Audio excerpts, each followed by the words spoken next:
बिस्मिल्लाहिर्रहमानिर्रहीम बिस्मिल्लाहिर्रहमानिर्रहीम। मुअज़्ज़ज़ ख़वातीन व हज़रात, welcome back to the right track channel. देखिए, इस चैनल का मकसद ये है मोटिवेशन थ्रू रिलीजन, और because everybody is got some kind of religion, motivation through religion. और चूंकि मैं बारहा हर फोरम के ऊपर ये कह चुका हूँ कि इस्लाम इन्न दीन इंदल्लाहिल इस्लाम, कि इस्लाम एक वाहिद दीन है जो दीन मुबीन है, वाज़ह है, क्लैरिटी है, इसके अंदर कोई कंफ्यूजन, कोई एम्बिग्विटी नहीं है। सो हमने इसके थ्रू मोटिवेशन लेके हमने आगे चलना है, और ये मोटिवेशन आपको उस वक्त आएगी जब आपको दीन समझ आएगा और दीन की फिलॉसफी समझ आएगी।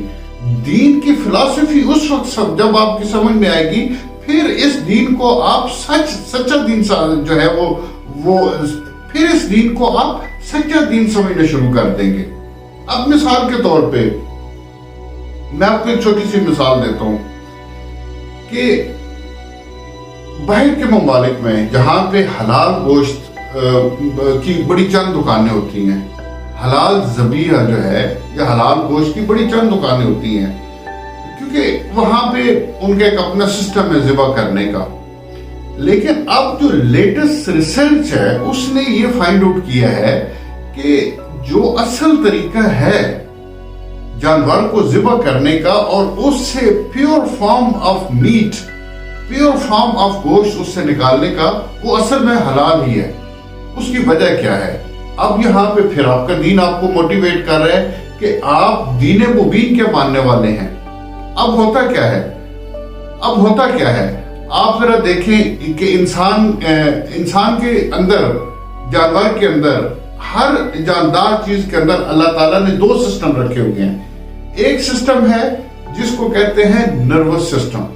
नर्वस सिस्टम आपका जो है वो आपके दिमाग से लेके पीछे जो आपकी पूरी की पूरी कमर है, वहां से आगे नर्व्स की सूरत में आपके पांव तक चलता है, और यही जो चीज है ये जानवरों के अंदर भी है।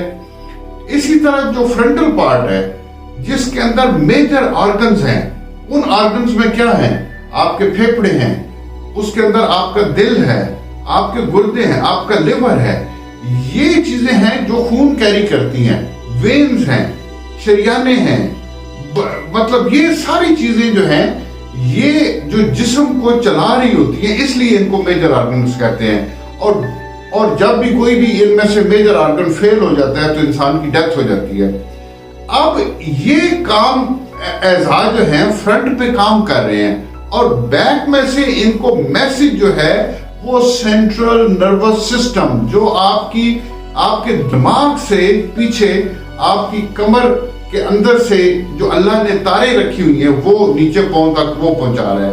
उसका काम है सिग्नल पहुंचाना कि आप देखें, आप चल रहे हैं, मिसाल के तौर पे आप चल के जा रहे हैं, एकदम आपका पाँव जो है वो किसी कांटे पे आ जाता है, किसी सुई के ऊपर आ जाता है, आप एकदम पाँव उठाते हैं और कहते हैं ओह। अब ये चीज चूंकि कांटा जो है ये सुई आपके पाँव में चुभी, लेकिन एकदम दिमाग ने उसको बताया कि ये हुआ है, पाँव को उठा लो, आप फौरन पाँव उठा लेते हैं। दूसरी मिसाल, आपकी आंख में कुछ चीज चली जाती है, आंख में जब चीज चली जाती है वो आंख को डिस्टर्ब करती है, तो सिग्नल दिमाग को जाता है कि इधर कुछ चीज डिस्टर्ब करती है, वो फौरन पानी भेजता है आंसू की सूरत में, और आपकी आंख से पानी जो है वो बहना शुरू कर देता है। ये एक कोऑर्डिनेशन है।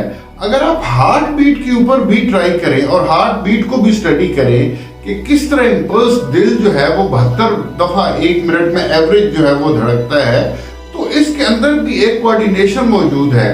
ये जो पेस मेकर होता है, पेस मेकर तो एक मशीन है, छोटा सा एक आला है जो दिल के अंदर लगा देते हैं, जिनकी दिल की जो रिदम जो है या हार्ट बीट रेगुलर नहीं होती, वो इसलिए लगाते हैं कि वो आला उसको सिग्नल देता है कि दिल को कि अब धड़को, अब धड़को। असल में ये दिमाग काम कर रहा होता है। अब होता क्या है हलाल के अंदर कि जब आप जानवर को लिटाते हैं, मसलन बकरा आपने ज़िबा करना है, आपने बकरे को लिटाया, बकरे को लिटाने के बाद आपने उसकी अल्लाह अकबर कहने के बाद आपने उसकी शहरग जो है वो काट दी। अब आपने क्या किया? आपने उसकी ब्लड सप्लाई जो है उसको काट दिया, उसको मुनक़ता कर दिया आपने। जो ही आपने ब्लड सप्लाई को मुनक़ता किया तो خون جو ہے جو دل سے دماغ کی طرف جانا تھا وہ نہیں جا پا رہا. اب پیچھے والا سسٹم کام کر رہا ہے, آگے والا سسٹم منقطع ہو گیا ہے. اب دماغ جو ہے وہ دل کو اس سگنل کے تھرو پہنچا رہا ہے, پیچھے سے جو میسج آ رہے ہیں سینٹرل نروس سسٹم سے کہ بھائی میرے پاس خون نہیں ہے, مجھے خون بھیجو, مجھے خون بھیجو, مجھے خون چاہیے. اور جو وہ ذبیحہ ہے, وہ جو جانور ہے, وہ کوشش کر رہا ہے کہ وہ زور سے خون جو ہے وہ پھینکے, اوپر پہنچائے. اب اس دوران جو خون آپ دیکھتے ہیں زور سے جانور سے باہر جو ہے وہ نکل رہا ہوتا ہے, اور ہر چند ایک سیکنڈ کے بعد پھر وہ پھک کر کے باہر آ جاتا ہے. اس کی وجہ کیا ہے کہ دماغ ابھی اس کو کہہ رہا ہے دل کو کہ مجھے خون دو, مجھے خون چاہیے. اور اس تگ و دو میں, اس حرکت کے اندر, جب تک جانور اپنی دونوں اگلی اور پچھلی ٹانگیں مکمل طور پہ اپنی پوری طاقت سے اس کو ایسے کر کے مر نہیں جاتا, ذبح نہیں ہو جاتا, اس وقت تک جتنا خون اس کی جسم کے اندر ہوتا ہے وہ نکل چکا ہوتا ہے. کیوں کہ یہ اللہ نے ایک سسٹم رکھا ہے. خون کے اندر ساری بیماریاں ہیں. اللہ نے کہا ہے کہ اس خون کو اپنے باڈی سے مکمل نکالنا ہے. اب خون, اب دیکھیں, آپ کو جو مرضی بیماری ہو, چاہے آپ نے بیسک ایک بلڈ ٹیسٹ کروانا ہے کہ جی میرے اندر خون کی کمی ہے یا نہیں, یہاں سے لے کے کینسر تک تمام ٹیسٹ, چاہے گردوں کے ہیں, دل کے ہیں, کڈنیز کے ہیں, لیور کے ہیں, میرے خیال میں 1000 ڈیفرنٹ ٹیسٹ ہے. وہ کس چیز سے ہوتا ہے؟ وہ ٹیسٹ, اس ٹیسٹ کا نام ہی بلڈ ٹیسٹ ہے. یعنی ہر بیماری خون کے اندر موجود ہے, اور اللہ تعالیٰ آپ کو یہ بتا رہا ہے the best way کہ جی آپ نے اس طریقے سے جانور کو ذبح کرنا ہے. اب جب آپ نے اس کو ذبح کیا تو کیا ہوا کہ آپ نے اس کا خون, جس کے اندر ساری بیماریاں ہیں, وہ آپ نے نکال دی. جب آپ نے وہ نکال دی, اب پیچھے کیا بچ گیا؟ پیور میٹ, پیور گوشت بچ گیا, جس کے اندر کوئی بیماری نہیں ہے. اب آپ اس کو لٹکائیں, کھال اتاریں, گوشت بنائیں, جو کریں, لیکن جو گوشت آپ کے پاس آیا وہ ہر طرح کی بیماری سے پاک تھا, صاف تھا, پیور تھا, اس کے اندر کوئی ملاوٹ نہیں تھی. اسی لیے اللہ نے آپ کو طریقہ بتایا کہ ایون آپ نے جو کھانا ہے حلال طریقے سے, وہ میرا طریقہ یہ ہے, لیکن اس طریقے کے اندر آپ لوگوں کے لیے یہ فوائد ہیں. اللہ تعالیٰ جو ہے ہم سب کو دین اسلام اور دین محمدی پہ چلنے کی توفیق عطا فرمائے.